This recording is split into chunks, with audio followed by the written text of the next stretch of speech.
untuk mengubah tarif pajak penghasilan PPH. Rencana ini sudah disampaikan kepada Dewan Perwakilan Rakyat atau DPR RI. Hal ini diungkapkan oleh Menteri Koordinator Bidang Perekonomian Erlangga Hartarto saat berbincang dengan media. Menurutnya, semua tarif pajak penghasilan akan diubah baik untuk orang pribadi maupun badan perusahaan. Perubahan tarif ini akan dibahas melalui revisi rancangan undang-undang atau RUU tentang ketentuan umum dan tata cara perpajakan atau KUP 2007 yang sudah masuk dalam program legislasi nasional atau Prolegnas. Terkait pajak, ada pembahasan karena ini menjadi perubahan UU KUP kelima. Secara global diatur dalam UU tersebut ada PPH, termasuk tarif PPH orang pribadi, pengurangan tarif PPH badan. Dalam aturan ini ada 4 lapisan tarif pajak penghasilan yang disusun, yaitu yang pertama, penghasilan sampai 50 juta per tahun dikenakan PPh sebesar 5%. Yang kedua, penghasilan di atas 50 juta sampai 250 juta per tahun dikenakan tarif PPh sebesar 15%. Ketiga, penghasilan di atas 250 juta sampai 500 juta dikenakan tarif PPh sebesar 25%. Dan keempat, penghasilan di atas 500 juta dikenakan tarif PPh sebesar 30%. Selanjutnya, apakah TikTok membayar pajak di Indonesia? Heboh media sosial sekaligus e-commerce atau sosial e-commerce seperti TikTok Shop. Penggunaannya semakin masif dikhawatirkan mematikan keberadaan usaha mikro kecil dan menengah UMKM dalam negeri.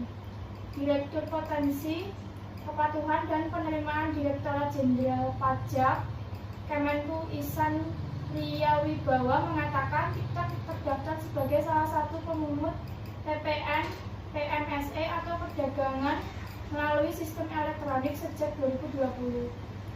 Itu artinya perusahaan yang berbasis di Cina tersebut bertugas sebagai pemungut, pelapor, dan penyetor PPN atas barang dan jasa digital yang dijual di Indonesia. Dalam hal ini yang dimaksud adalah jasa iklan.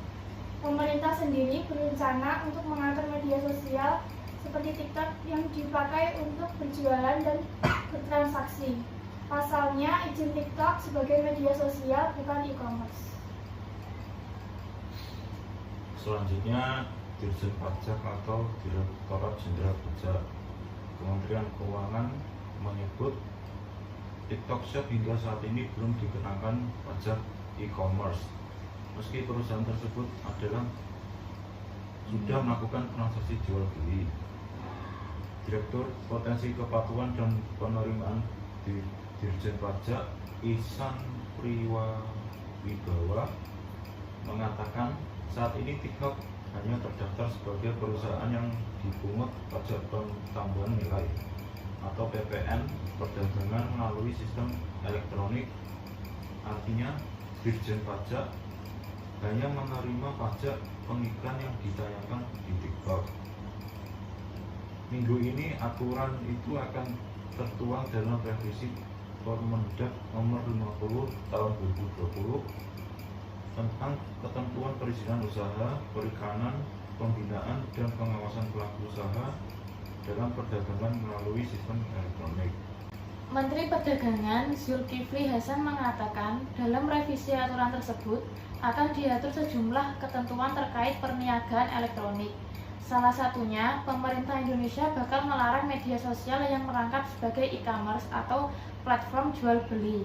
Hal ini dilakukan pemerintah untuk mencegah penyalahgunaan data pribadi masyarakat. Pemerintah hanya memperbolehkan media sosial seperti TikTok, Instagram, Facebook, WhatsApp digunakan untuk memfasilitasi promosi barang atau jasa, bukan untuk transaksi jual beli online. Di TikTok masih belum pungut pajak. Jadi misal kita iklan di Facebook, kita ditarik PPh 20%. Misalnya iklan 100 juta, 20 juta langsung masuk ke kantor pajak. Di TikTok itu masih free. Jadi penjual-penjual di TikTok juga semua tidak dikenakan pajak maupun berapapun menjual. Kondisi tersebut membuat TikTok Shop bisa memberikan penawaran harga yang begitu rendah. Itu karena penjualan tidak perlu menghitung biaya PPh atau PPN seperti yang diterapkan oleh UMKM atau toko offline. Dengan demikian, munculnya TikTok Shop membuat UMKM sangat terpukul, bahkan tak sedikit yang gulung tikar. Sektor yang paling besar terdampak yakni produk-produk dengan kategori mudah impor.